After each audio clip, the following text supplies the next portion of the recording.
UP में मोदी लहर को रोकने के लिए विपक्षी दलों ने मिशन फूलपुर को धार देना तेज कर दिया है। आज जेडीयू के वरिष्ठ नेता केसी त्यागी ने इस पर बड़ी बात कह दी। उन्होंने कहा कि फूलपुर सीट से जेडीयू का चुनाव लड़ना उसके लिए सौभाग्य की बात है, लेकिन आखिरी फैसला विपक्ष के बड़े दल होने के नाते समाजवादी पार्टी को करना है। ये बयान तब सुर्खियों में है जबकि 2024 के चुनाव में फूलपुर से बिहार के सीएम नीतीश कुमार के चुनाव लड़ने की चर्चा जोरों पर है। इसे विपक्ष के बड़े ओबीसी कार्ड के रूप में देखा जा रहा है।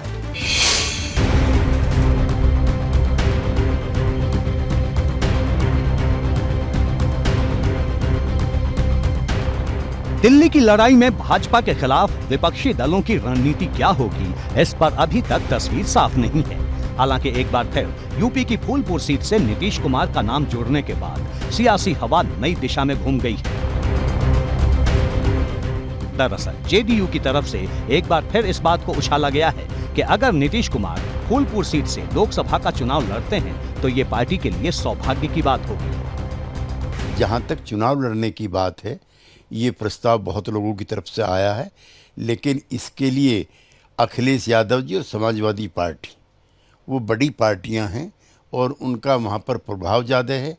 हमें वैसे प्रसन्नता की बात है कि जिस सीट से डॉक्टर लोहिया चुनाव लड़े थे, कभी जो हम लोगों के पुरखे थे, उस सीट से चुनाव लड़ना किसी भी समाजवादी कार्यकर्ता के लिए गौरव की बात होगी। लेकिन ये फैसला नीतीश कुमार जी और अखिलेश यादव जी कर सकते हैं, और कोई। यानी जेडीयू ने यूपी प्लस बिहार वाली सियासत को लेकर तस्वीर कुछ हद तक साफ कर दी है। अब गेंद समाजवादी पार्टी के पाले में है कि वो इस मामले में क्या कुछ कहेगी, और नीतीश कुमार का नाम अगर यूपी से जोड़ रहा है तो इसके पीछे कुछ बड़े संकेत भी हैं। सवाल ये है कि क्या नीतीश कुमार पीएम मोदी को टक्कर देने के लिए विपक्ष का चेहरा बनना चाहते हैं? अगर वो ऐसा नहीं चाहते तो फिर बिहार से निकलकर यूपी से चुनाव लड़ने की चर्चा का क्या मतलब है?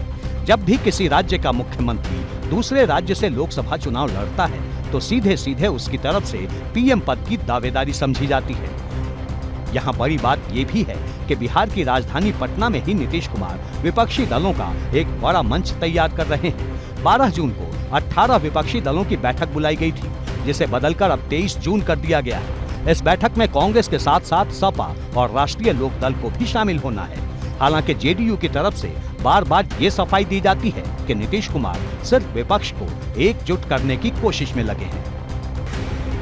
12 जून को पटना में मीटिंग रखी गई थी, लेकिन कांग्रेस पार्टी और द्रमुक के नेताओं की, जो बड़े नेता हैं, उनकी उपस्थिति संभव नहीं हो पा रही थी। लिहाजा उसको मीटिंग को कुछ दिन के लिए टाल दिया है।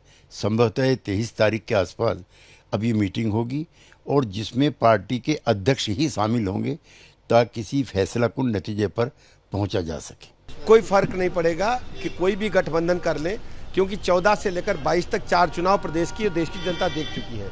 कई गठबंधन हुए, कोई गठबंधन सफल नहीं हुआ।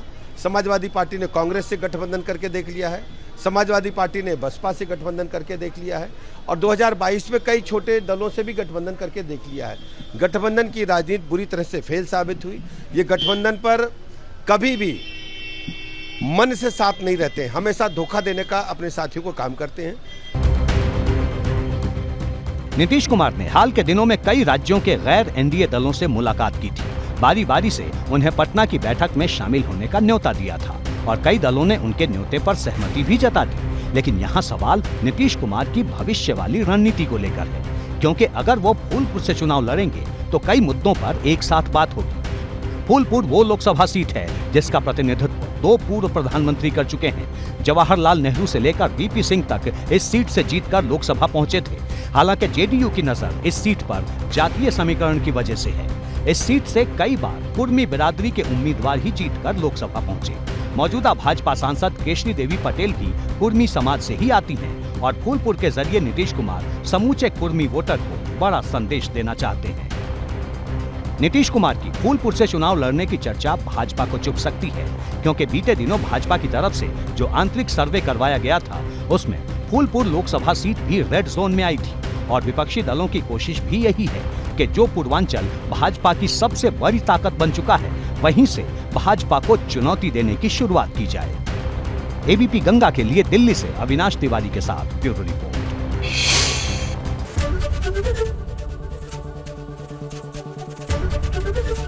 एबीपी गंगा, खबर आपकी, जुबान आपकी।